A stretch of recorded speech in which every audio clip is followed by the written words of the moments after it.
رسوله الكريم أما بعد فأعوذ بالله من الشيطان الرجيم بسم الله الرحمن الرحيم والعصر إن الإنسان لفي خسر إلا الذين آمنوا وعملوا الصالحات وتواصوا بالحق وتواصوا بالصبر صدق اللہ العظیم۔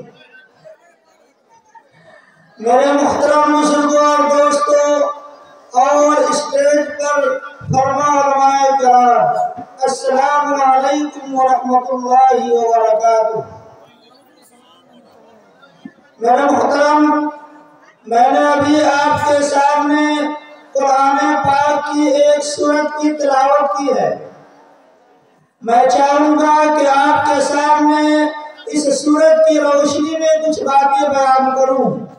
اللہ تعالیٰ سے دعا کریں کہ اللہ تعالیٰ ہمیں اور تمام مسلمان بھائیوں کو اس سورت کی روشنی میں جو باتیں آپ کے سامنے آئیں ان پر عمل کرنے کی توفیق عطا فرمائے۔ میرے محترم، آج اس دنیا کے اندر کامیاب شخص کون ہے، اس کی تعریف کے اندر بہت سارے لوگوں نے اپنی اپنی سوچ کے اعتبار سے، اپنی فکر کے اعتبار سے الگ الگ تعریفیں کی ہیں۔ کچھ لوگوں کا کہنا یہ ہے کہ کامیاب وہ شخص ہے جس کے پاس مال و دولت زیادہ ہے۔ کچھ لوگوں کا کہنا یہ ہے کہ کامیاب وہ شخص ہے جو حسن و جمال کا مالک ہے۔ کچھ لوگوں کا یہ کہنا ہے کہ کامیاب وہ شخص ہے جس کے پاس اولاد کی کثرت ہے۔ کچھ لوگوں کا یہ کہنا ہے کہ کامیاب وہ شخص ہے جس کے پاس جو حسب و نسب کے اعتبار سے آلہ ہے۔ لیکن میرے محترم، میں آپ کو بتلاؤں گا قرآن کریم کی روشنی میں اللہ تعالیٰ کی نظر میں کامیاب شخص کون ہے۔ قرآن کریم نے کامیاب کس کو کہا ہے اور اللہ تبارک و تعالیٰ نے کامیاب شخص کس کو کہا ہے۔ جب ہم قرآن کریم کو کھولتے ہیں، قرآن کریم کے اندر غور کرتے ہیں تو ہمارے سامنے ایک سورت آتی ہے۔ اس سورت کا نام والعصر ہے، سورۃ العصر ہے۔ اس سورت کے اندر اللہ تعالیٰ نے اس بات کو بیان کیا ہے کہ کامیاب کون ہے۔ کامیاب وہ نہیں ہے جو ہماری نظر میں کامیاب ہے، کامیاب وہ نہیں ہے جو آپ کی نظر میں کامیاب ہے، کامیاب وہ نہیں ہے جو غیروں کی نظر میں کامیاب ہے، بلکہ کامیاب وہ شخص ہے جو اللہ اور اس کے رسول کی نظر میں کامیاب ہے۔ چنانچہ اللہ تعالیٰ نے فرمایا والعصر، قسم ہے زمانے کی، ان الانسان لفی خسر، تمام انسان گھاٹے میں ہے۔ غور کیجئے، اس سورت کے اندر اللہ تعالیٰ نے زمانے کی قسم کھا کر فرمایا والعصر، یعنی تاریخ انسانی گواہ ہے۔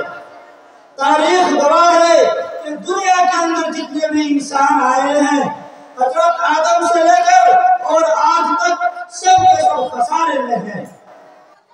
ہاں، کامیاب وہ ہے جس کے اندر تین صفتیں ہیں، جس کے اندر تین یا کہیے جس کے اندر چار خوبیاں ہیں۔ نمبر ایک، اِلَّا الَّذِينَ آمَنُوا، مگر وہ لوگ جو ایمان لائے۔ یعنی ایک انسان کی کامیابی کے لیے جو سب سے پہلی شرط ہے وہ یہ ہے کہ ہمارا اور آپ کا ایمان صحیح ہو۔ یہی وجہ ہے کہ جب ایک بچہ پیدا ہوتا ہے یا ایک بچی پیدا ہوتی ہے تو سب سے پہلے کانوں کے اندر جو آواز آتی ہے وہ اللہ اکبر کی آواز آتی ہے۔ یعنی ایک انسان کے لیے ضروری ہے اگر وہ چاہتا ہے کہ کامیاب ہو تو سب سے پہلے اللہ اور اس کے رسول کو مانے۔ ایمان اتنی قیمتی دولت ہے کہ ساری دنیا کو ایک طرف کر دیجئے اور ایک طرف ایمان کو کر دیجئے تو یقین جانیے ایمان کا پلڑا بھاری ہو جائے گا۔ اللہ تعالیٰ نے قرآن پاک میں فرمایا ان اللہ لا یغفر ان یشرک بہ ویغفر ما دون ذلک لمن یشاء، کہ دنیا کے اندر جتنے بھی گناہ ہیں انسان تمام گناہوں کو کر کر میرے پاس آئے تو میں سب کو بخش دوں گا، لیکن اگر شرک کرتا ہے تو یاد رکھنا میں شرک کو کبھی بھی نہیں بخشوں گا۔ اس لیے اگر ہم چاہتے ہیں کہ ہمارا اور آپ کا مقام جنت میں ہو، ہم اور آپ کامیاب ہو، تو پہلی شرط یہ ہے کہ ہم اپنے ایمان کو صحیح کریں۔ اور ایمان کی محنت کب ہوگی؟ ایمان کہاں سے جنگے؟ ایمان کے اندر تازگی کہاں سے آئے گی؟ تو یقین جانیے اس کے لیے ہمارے مدارس ہے، ہمارے مکاتب ہے۔ اور آپ کے سامنے ابھی جو بچیاں جو پیش کی ہے، اس پیش کرنے کے اندر اس مدرسے کا اور اس مکتب کا رول ہے۔ آپ اپنی بچیوں کو اپنے بچوں کو اس مکتب کے اندر بھیجیے، انشاءاللہ ہمارے اساتذہ ہمارے علماء کرام جو اس مکتب کے اندر پڑھاتے ہیں وہ ان کی ایمان کو مضبوط کریں گے، ان کے ایمان کو پختہ کریں گے اور کامیابی کی جو پہلی شرط ہے اس شرط کو پوری کریں گے۔ تو پہلی چیز یہ ہے کہ ہمیں اور آپ کو ایمان پر محنت کرنا ہے، اور دوسری چیز اِلَّا الَّذِينَ آمَنُوا وَعَمِلُوا الصَّالِحَاتِ، کہ ہمیں اپنے اعمال کو صحیح کرنا ہے، ہم کو صحیح اعمال کو کرنا ہے۔ صحیح اعمال کیا ہے؟ سوال یہ ہے صحیح اعمال کیا ہے؟ تو علماء کرام نے فرمایا تمام اعمالوں کا خلاصہ 4 چیزوں میں علماء کرام نے ضم کر دیا ہے، یعنی ہماری عبادت صحیح ہونی چاہیے، ہمارا معاملہ صحیح ہونی چاہیے، ہمارا معاشرہ صحیح ہونی چاہیے اور ہمارا اخلاق صحیح ہونی چاہیے۔ ایمان کے بعد جو اس کے بعد کی چیز ہے وہ یہ ہے کہ ہماری عبادت صحیح ہو، اور عبادت کے اندر جو اہم عبادات ہے وہ 4 ہے۔ نمبر 1 نماز، نمبر 2 روزہ، نمبر 3 حج، نمبر 4 زکوٰۃ۔ یہ 4 چیزیں ہیں۔